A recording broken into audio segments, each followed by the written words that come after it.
आज के शो में।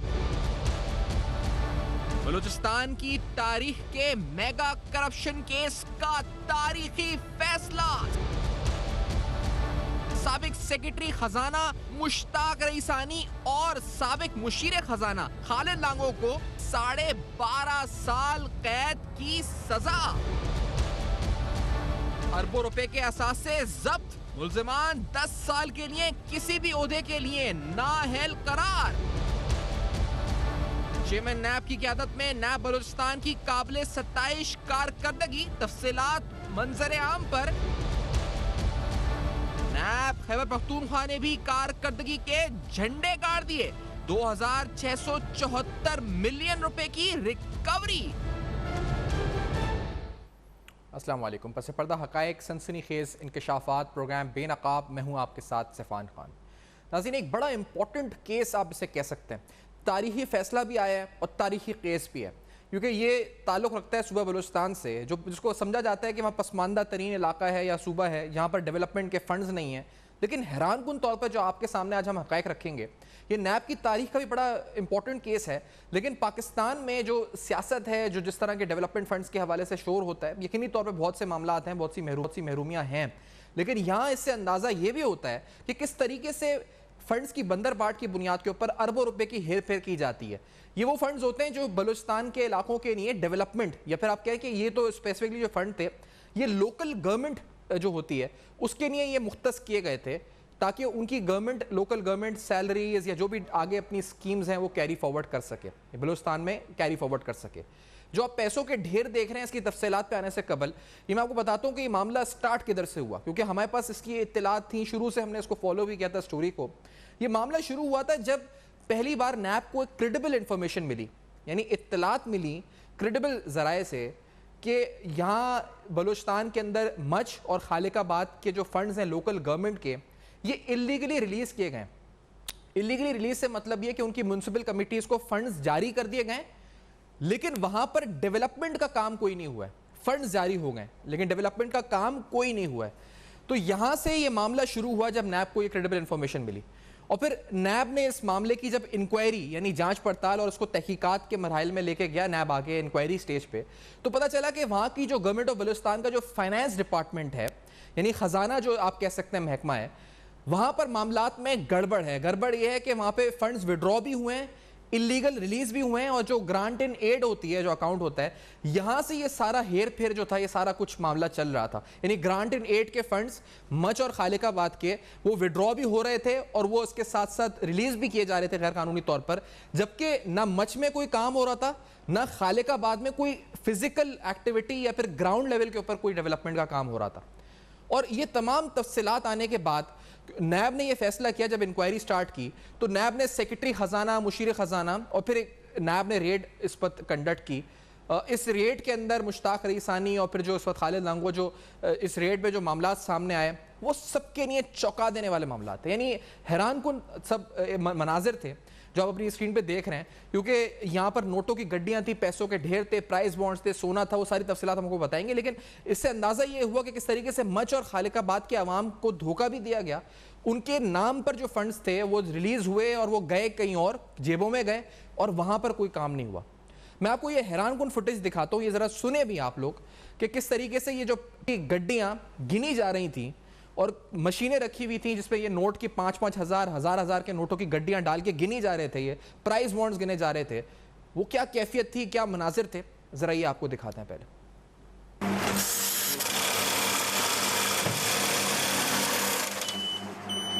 ये 86 लाख 5,000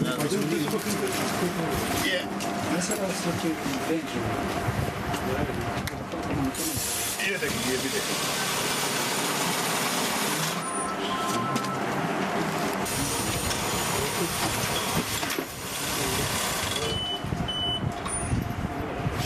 एक तस्वीर वाली बना रहे हो यार।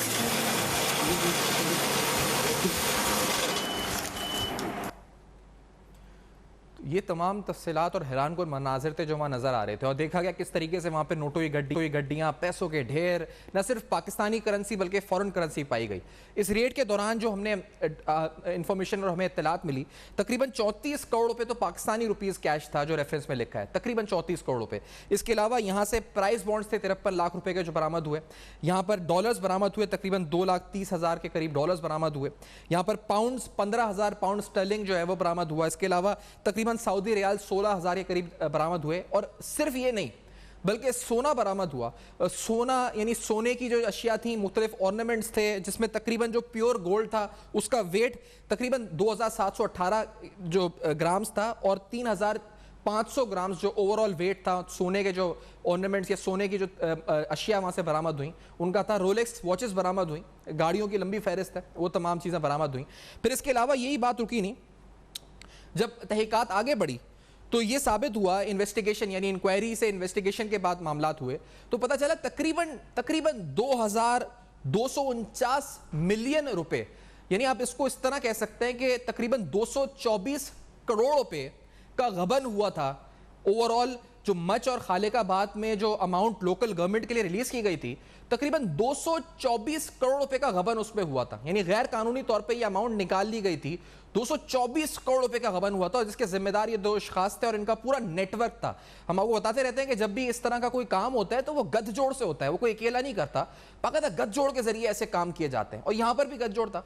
जब ये पता चला कि 2,249 मिलियन रुपीज तक 224 करोड़ रुपए का गबन है, तो जब इंक्वायरी आगे बढ़ी तो एक मुलजिम जिसका नाम सलीम शाह था और उसके बेनामीदार थे सैयद अजमत शाह, तनवीर शाह, मुजीब शाह, निजामुद्दीन, जावेद चांडियो। ये लोग सामने आए और उन्होंने आके बताया कि तकरीबन 11 बेनामी प्रॉपर्टीज हैं, यानी 11 के करीब ऐसी जायदादें जो बेनामी हैं वो भी इनके नाम पर खरीदी गई थी और वो इन्हीं करप्ट लोगों ने यानी अपना पैसा जो काला धन था वो पार्क किया था इन प्रॉपर्टीज के अंदर। जैसे बहुत सी प्रॉपर्टीज की तफसीलात आप देख रहे हैं कराची में और मुख्तलिफ जगहों पर मौजूद थी। और फिर इसी तरह जब इंक्वायरी स्टेज में ही मामला था तो 2 अशखास ऐसे थे जिनका नाम नदीम इकबाल और तारिक अली। इन लोगों ने नैब को रजाकाराना तौर पे, वो जो हम कहते हैं ना वॉलंटरी रिटर्न, रजाकाराना तौर पर एक ने तकरीबन 30 लाख रुपए और एक ने तकरीबन 1 करोड़ रुपए नैब को वापस किए रजाकाराना तौर पर। 2 लोग और सामने आए और फिर नैब ने 21 दिसंबर 2016 को, ये बड़ी इंपॉर्टेंट तारीख है, प्ली बार्गेन यानी जब मामला इंक्वायरी इन्वेस्टिगेशन से आगे चला गया तो प्ली बार्गेन मंजूर करी इस शख्स मुश्ताक अहमद रईसानी की, जो बाद में फिर कैंसिल कर दी गई, विड्रॉ कर दी गई अकाउंटेबिलिटी कोर्ट से, लेकिन एग्जीक्यूटिव बोर्ड मीटिंग के अंदर 21 दिसंबर 2016 को ये अप्रूव की गई। फिर यहां पर कुछ फ्रंटमैन का जिक्र सामने आया। पता चला कि एक नाम था, अक्यूज था यानी मुलजिम था सोहेल मजीद शाह, उसने भी प्ली बार्गेन की एप्लीकेशन दी और उसने तकरीबन कहा कि तकरीबन 96 करोड़ रुपए, 960 मिलियन रुपए उसने कहा कि मैं वापस करना चाहता हूं। प्ली बार्गेन उसने एप्लीकेशन दी कि मैं नैब को वापस करना चाहता हूं या कौमी खजाने को लुटाना वापस करना चाहता हूं।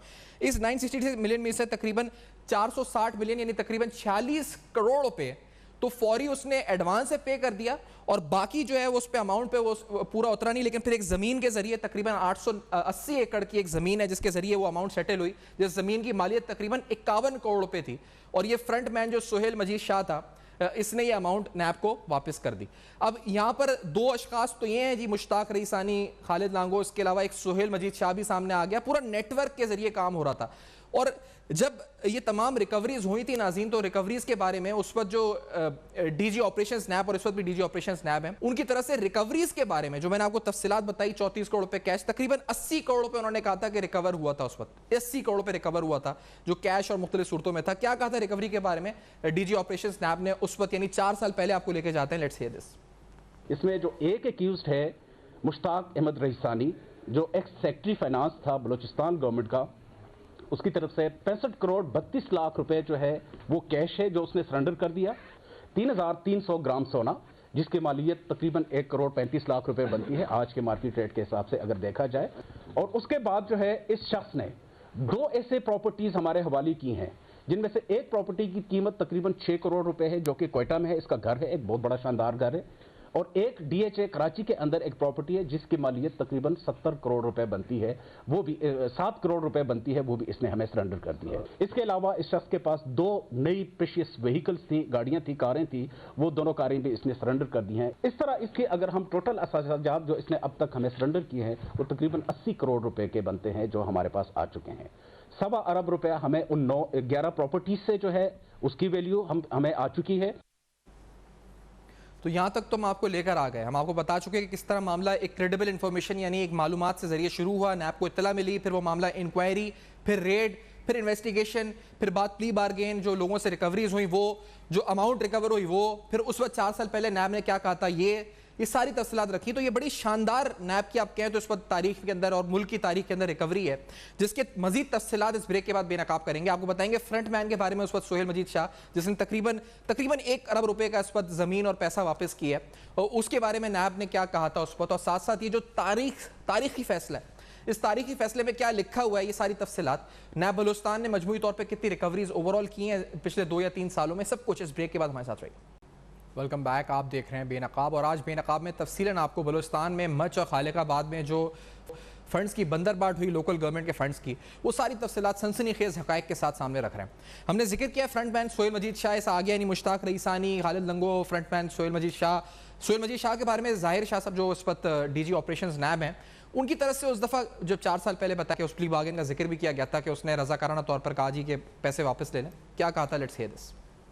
जो दूसरे शख्स है जो कि कॉन्ट्रैक्टर था, जो कि फ्रंटमैन था एडवाइजर का, जिसके जरिए से ये सारे प्रोजेक्ट एग्जीक्यूट होते थे, उस शख्स का नाम है सोहेल मजीद शाह। सोहेल मजीद शाह को जब गिरफ्तार किया गया तो उसने खुद ही डिपोज कर दिया कि जी मेरे हाथ से मैं तो बहुत कम चीज़ें आई हैं, मैं तो सारा कुछ उनके लिए लेता था, लिहाजा जो कुछ मैंने लिया, जो मेरे अकाउंट्स में आया, मुख्तलिफ अकाउंट्स में उसका पैसा गया, वो सारे का सारा जितना मेरे अकाउंट में आया, मैंने आगे किसी को दिया या नहीं दिया, मैं वो सारे का सारा पैसा जो है वो नैब को वापस करने के लिए तैयार हूँ। 960 मिलियन 96 करोड़ रुपया जो उसके अकाउंट्स में गया है वो उसने नैब को सरेंडर कर दिया है। और इस रिकवरी की तमाम तफसीलात हमने आपके सामने अभी रखी है कि 960 में से कितनी 510 मिलियन यानी 51 करोड़ रुपए की ज़मीन और बाकी 400 मिलियन यानी 40 करोड़ रुपए जो इस वक्त है वो उसने कैश की सूरत में पहले एडवांस दे दिया। इस फैसले में जो लिखा गया वो बताया गया कि किस तरह महकमा यानी पूरी तमीद पहले बांधी गई कि महकमा लोकल गवर्नमेंट और ख़जाना बलूचिस्तान के अफसरान और मुशीर ख़जाना मिली भगत से अरबों रुपए की करप्शन उन्होंने की, और ये जो करप्शन है तकरीबन मुश्ताक रईसानी और खालिद लंगो ने जो की, जो म्यूनसिपल कमेटीज़ खालिकाबाद और मच में 2 अरब 34 करोड़ रुपए जारी करते हुए गबन किया। चेयरमैन नैब की हिदायत पर नैब बलूचिस्तान की तहक़ीक़ाती टीम ने मुलज़िमान के खिलाफ ठोस शवाहिद की रोशनी में रेफरेंस एहतसाब अदालत में दायर किया। मौजूद एहतसाब अदालत कोयटा ने बलूचिस्तान की तारीख के बहुत बड़े करप्शन केस में फैसला सुना दिया। एहतसाब अदालत ने मुतअद्दिद समातों के बाद दलाइल की रोशनी में साबिक सेक्रेटरी खजाना मुश्ताक रईसानी को 10 साल कैद, जबकि मुशीर खजाना खालिद लांगो को 26 माह कैद सुनाई गई, यानी मजबूरी तौर पे तकरीबन 12.5 साल की सजा दोनों को हुई। जबकि मौजूद अदालत ने मुश्ताक रईसानी के घर से बरामद शुदा तकरीबन 80 करोड़ रुपए की जब्तगी का हुक्म दिया।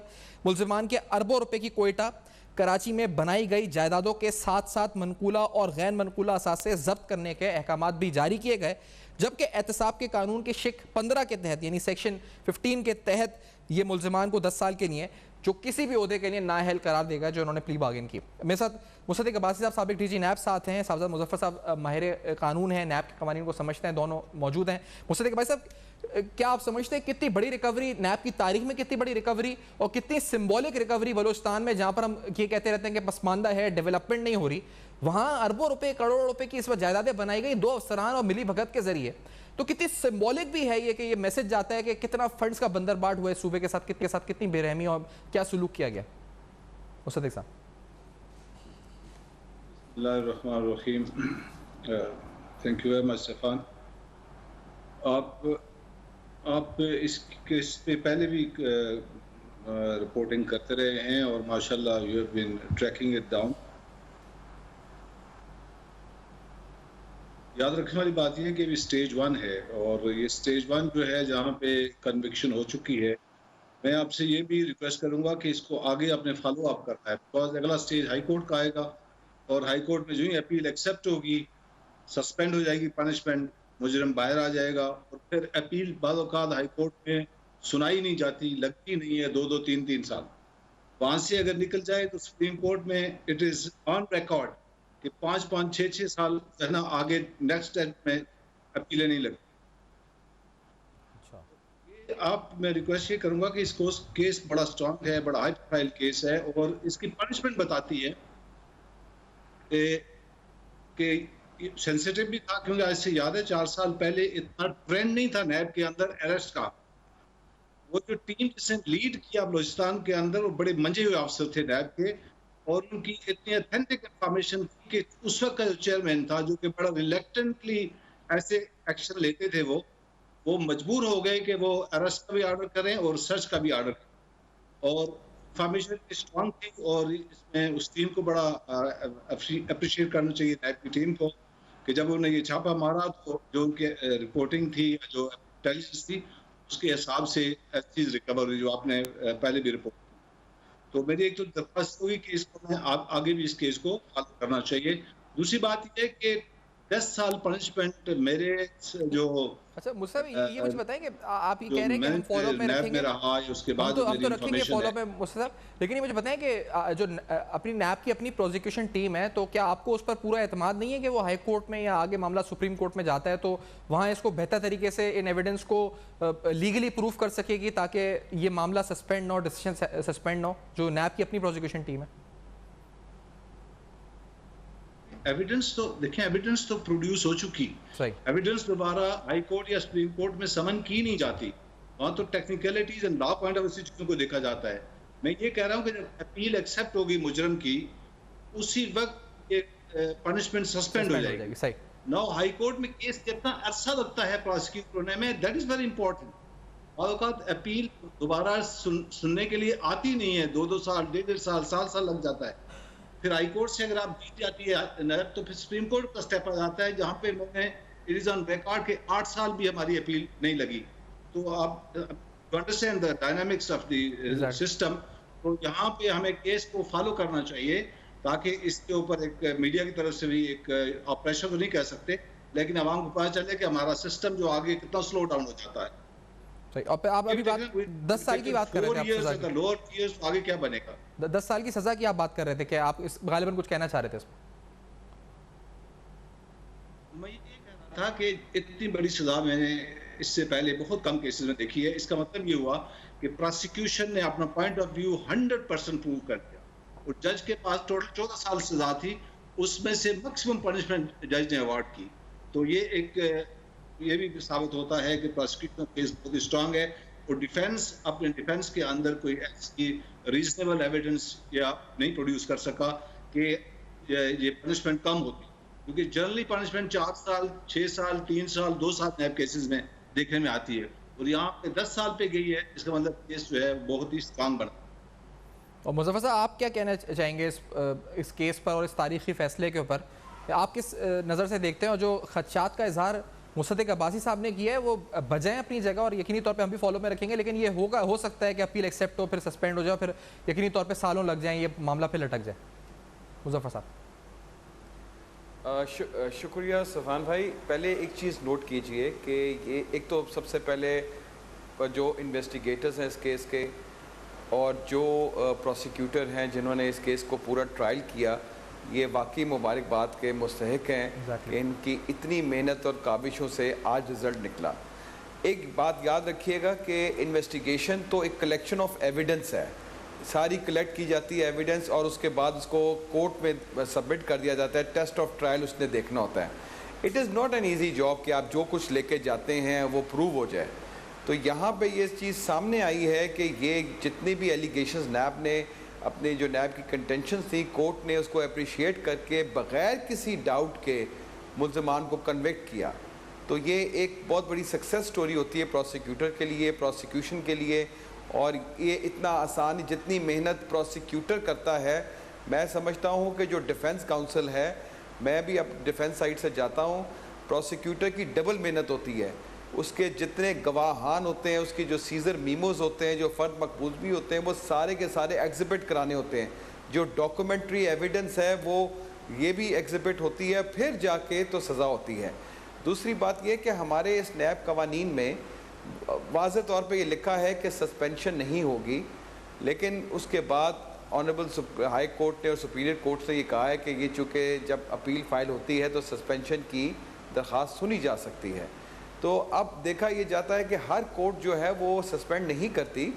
आपको देखना पड़ता है कि जो मवाद आया है अकाउंटिंग कोर्ट के सामने, ट्रायल कोर्ट के सामने, क्या वो ठीक था और उसके ऊपर सज़ा हुई, और सज़ा में ज़रूरी नहीं कि आज उसने फ़ाइल की और उसको सस्पेंड कर दिया जाएगा, उसकी सज़ा को वो बरकरार रहेगी। ज़रूरी नहीं कि ये this is the discretion of the court. सही। अब बात ये रही कि जनाब ये हमें हर तरफ आवाज़ ये एक आती थी कि जी नैब ने क्या किया, हर वक्त ये आवाज़ आती है पब्लिक की तरफ से भी, सिटीजन। तो ये आपके सामने एक बहुत बड़ी एक मिसाल बन गई है कि एक गवर्नमेंट फंक्शनरी से, जो कि उस वक्त का फाइनेंस सेक्रेटरी था, बहुत बड़ी ओहदा होता है फाइनेंस सेक्रेटरी, पूरा बादशाह होता है ख़जाने का। तो उस आदमी ने जिसने अपने घर में करोड़ों रुपया रखा हुआ था और जिसने अपने जेवरात और इतनी जायदादें बनाई हुई थी, उस शख्सियत जो कि इतना पावरफुल बंदा है, जो इतना दलेर बन के ये पैसे घर में रख रहा था, उसको किसने हाथ डाला, किसने उसकी प्रोसिक्यूशन की, किसने उसको सज़ा दी। तो ये देखना ज़रूरी है कि आप नैब की गिरफ्त में चाहे जितना मर्जी पावरफुल बंदा आ जाए, अगर वो करप्ट है तो उसको सज़ा मिलनी चाहिए और वो गिरफ्त में आ गया और गिरफ्त में आके वो सज़ा भी आ गई और फैसला भी हो गया। अब दो ऐसे ब्यूरोज हैं बिलखुसूस खैबर पख्तूनख्वा और बलूचिस्तान, वो शायद हम भी रखते हैं फॉलोअप में, लेकिन यकीनी तौर पर इस तरह लाइमलाइट में या मीडिया में इस पर नहीं आते। तो अब हमने कुछ केसेस जो पिछले 2 या 3 साल के अंदर बलूचिस्तान ने स्पेसिफिकली, जो बड़ा ज़बरदस्त ये केस है बलूचिस्तान, नैब बलूचिस्तान की जो कारकर्दगी को काबिल सताइश भी है, और फिर खैबर पख्तूनख्वा जो आज एक नैब की तरफ से हमने नंबर्स लिए हैं। इस ब्रेक के बाद आपको बताएंगे कि उन्होंने कितनी रिकवरीज की हैं, कितने मुलजमान पकड़े हैं, कितनी सजाएं हुई हैं और ओवरऑल मजमूई तौर पर उनकी कारकर्दगी पिछले 3 साल की क्या रही है। इस ब्रेक के बाद हमारे साथ रहेगा। Welcome back. आप देख रहे हैं बेनकाब, और आज बेनकाब में तफसीलन आपके सामने बिलखुसूस बलूचिस्तान की कारकर्दगी जिसका हमने जिक्र किया, क्योंकि ये जो तमाम रिकवरी हुई, ये रेड हुई, यानी मामला जो क्रेडिबल इंफॉर्मेशन से इंक्वायरी और फिर रेड और फिर इन्वेस्टिगेशन, प्ली बारगेन्स, आज जो तारीखी फैसला कल जो सामने आया है, ये सब कुछ बलूचिस्तान नैब की कारकर्दगी है। चेयरमैन नैब की ज़ेर सदारत ओवरऑल नैब की कारकर्दगी है। जो हमने आज परफॉर्मेंस के नंबर्स लिए तो उसे हमें तफसीलात भी ये मिली कि साल 2018 में जो नैब बलूचिस्तान है, इसमें तकरीबन 1191 शिकायत मौसूल हुई थी नैब बलूचिस्तान को, और इनमें 112 शिकायत की छानबीन और 103 इंक्वायरीज जो है उनकी तहक़ीक़ात की मंजूरी दी गई थी। साल 2018 में 113 रेफरेंसेस दायर किए गए और तकरीबन 1.5 अरब रुपए नैब बलूचिस्तान ने कौमी खजाने में जमा करवाए। 2019 में तकरीबन 836 शिकायतें मौसूल हुई, 127 इंक्वायरीज की मंजूरी और तकरीबन 2 अरब 58 करोड़ रुपए मालियत के 18 रेफरेंसेस दायर हुए। साल 2019 में तकरीबन 8 करोड़ रुपए कौमी खजाने में जमा कराए गए, जबकि साल 2020 में 478 शिकायत मौसूल हुई, जिनमें से 75 शिकायत की छानबीन और 138 की इंक्वायरीज की गई। साल 2020 में 13 अरब रुपए करप्शन के 24 रेफरेंसेस दायर हुए, जबकि 17 करोड़ रुपए कौमी खजाने में जमा कराए गए। साल 2021 में जनवरी तक मई तकरीबन 195 शिकायतें मौसूल हुई, 31 पर कानूनी कार्रवाई हुई। साल 2021 में 47 इंक्वायरीज पर कानून के मुताबिक कार्रवाई काम जारी है, और साल 2021 यानी मौजूदा साल में तकरीबन 7 अरब रुपए करप्शन के 15 रेफरेंसेस दायर किए जा चुके हैं, जो अब तक तकरीबन 12 करोड़ रुपए कौमी खजाने को भी मिल चुके हैं, जो जमा कराए जा चुके हैं। जो मौजूदा क़यादत चेयरमैन नैब जस्टिस जावेद इकबाल की है, इस दौर में तकरीबन 5000 से जायद शिकायत पर काम किया गया नैब बलूचिस्तान की तरफ से। मौजूदा क़यादत के दौर में चेयरमैन नैब की ज़ेर सदारत जो है तकरीबन 1100 केसेस की तहक़ीक़ात शुरू की गई हैं, जबकि चेयरमैन नैब की मौजूदा क़यादत के दौर में तकरीबन जो 22 अरब रुपए मालियत के 134 रेफरेंसेस एहतसाब अदालत में दायर किए गए, और 1 अरब 25 करोड़ रुपए की करप्ट अनासर से जो इस पर बरामद करवाए गए, और गवादर के 252 अरब रुपए मालियत की कीमती अराजी समेत अरबों रुपए की जायदादें रिकवर हुई हैं। बलूचिस्तान के दायर रेफरेंसेस में जो कन्विक्शन रेट है बड़ा इंपॉर्टेंट होता है, 78%, 78% रहा है। इसी तरह से आज नैब खैबर पख्तूनख्वा के हवाले से, जिस पर बड़ी तनकीद ये होती है कि खैबर पख्तूनख्वा में क्योंकि हुक्मरान जमात पाकिस्तान तहरीक इंसाफ है जो वफाक में भी है, तो वहाँ शायद नैब का कुछ लीनियंट रवैया होता है।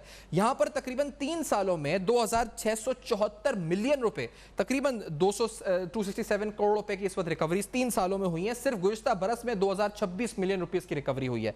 नैब खैबर पख्तूनख्वा ने साल 2018 के दौरान 315 मिलियन रिकवर किए, जबकि तकरीबन 16 अफराद को 2018 में अदालत से सजा दिलवाई, 2019 में 5 मुलजमान को अदालत से सजा दिलवाई, और तकरीबन 56 मिलियन रुपीस जो है नैब के पी ने रिकवर किए। मुसद्दिक साहब, ये इतनी लाइमलाइट में नहीं आ रही थी, तो हमने कहा आज बोलो आप ये केस स्पेसिफिकली बड़ा इंपॉर्टेंट है, तारीफ के काबिल है जो कारकर्दगी रही है, और अब आप समझते हैं कि इस केस को मजीद लॉक करने, सिक्योर करने के लिए मीडिया पे आवाज़ उठाती जाए और जाती रहे, और साथ साथ जो आगे हाई कोर्ट के मराइल हैं उस सिलसिले में भी आवाज़ उठाती जा रहा है।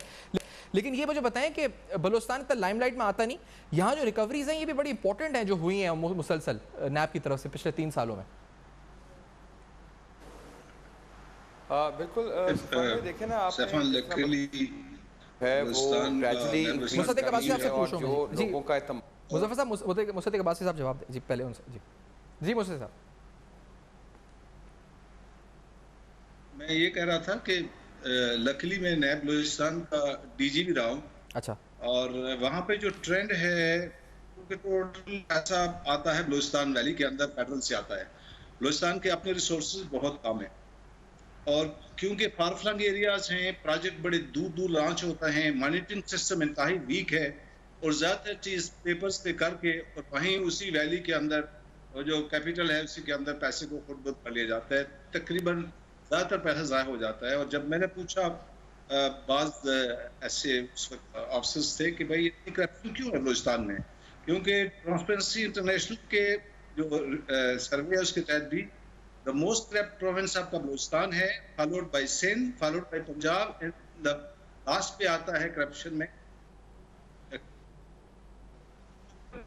यहाँ पे ना है, ना जायदादें हैं, ना फैक्ट्रियां हैं, ना कुछ भी नहीं है, जो पैसा फेडरल से आता है फिर इसी तरह से तो मुझे तो ऐसा लगा कि जो लोग हैं, जो ऑफिशियल्स हैं, सारी तो फेडरल से ग्रांट आती है उसको हमने खुर्द-बुर्द करना है। और आप कोई प्रोजेक्ट उठा के देख लें, ये मैं ऐसे नहीं कह रहा,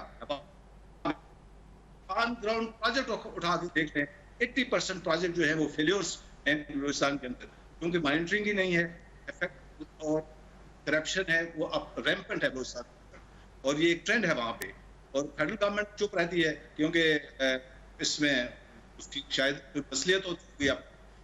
तो अभी ये जो रिकवरीज हो रही हैं बलूचिस्तान के अंदर या केपी के अंदर, तो ये दिखाती है कि करप्शन का ट्रेंड पिछले 8-10 साल में ज्यादा रहा है, तब अभी रिकवरी फास्ट हो रही है। अगर आप देखें उससे पहले का जो दौर था, जो 2008 से पहले का दौर था, उसकी रिकवरीज कम है।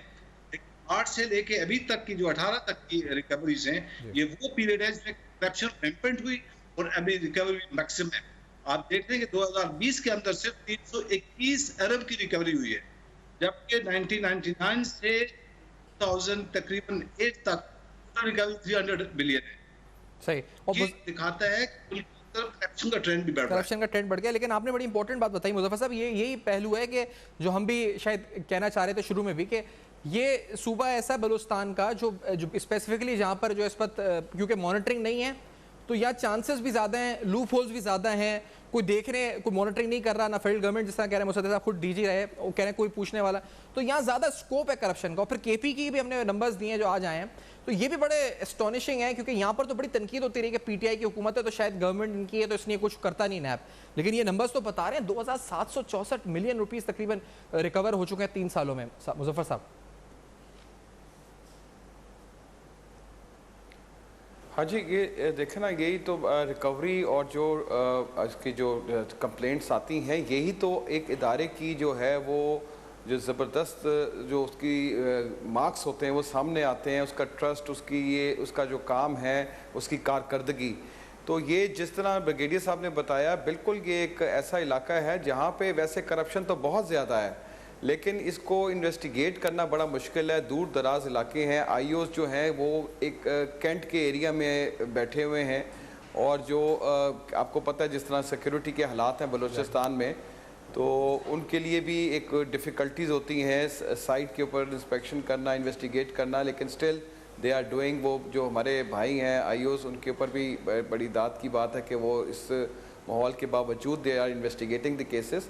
और फिर वहाँ पे जिस किस्म के ट्राइब्स हैं, और अगर कोई ट्राइब में चला जाता है तो डेफिनेटली उसको अप्रीहेंड करना मुश्किल हो जाता है। तो ब्रिगेडियर साहब की बात दुरुस्त है, ये एक बावजूद इसके डिफ़िकल्टीज़ के फिर भी इतना अच्छी कारकर्दगी दिखाना, और उसके अलावा ये एक टेस्ट केस आ गया है। देखें जितने भी सूबे हैं उसमें जो रिकवरी है एक केस में और इस केस में जो हो रही है, बहुत अच्छी बात है। मैं शुक्रिया अदा करूंगा आपका और मुसद्दिक साहब का वक्त दिया इस प्रोग्राम में ज्वाइन किया। दोनों मेहमान हज़रत का शुक्रिया अदा करते हुए जो अहम बातें इन्होंने की हैं बड़ी इंपॉर्टेंट है, हम सिर्फ समराइज़ करने के नहीं आएंगे इस वक्त, बल्कि आपको समराइज़ ही करते हुए जाते हैं इस प्रोग्राम को, कि हमने देखा है कि कितनी बड़ी रिकवरी हुई है, और बिलखुसूस जो रईसानी वाला केस है बड़ा इंपॉर्टेंट केस है, टेस्ट केस का है मुजफ्फर साहब ने इस तरह से, तो उम्मीद रखते हैं और हम इसको फॉलोअप में रखेंगे, जिस तरह मुसद्दिक साहब कह रहे थे हम रखेंगे फॉलोअप में इंशाल्लाह।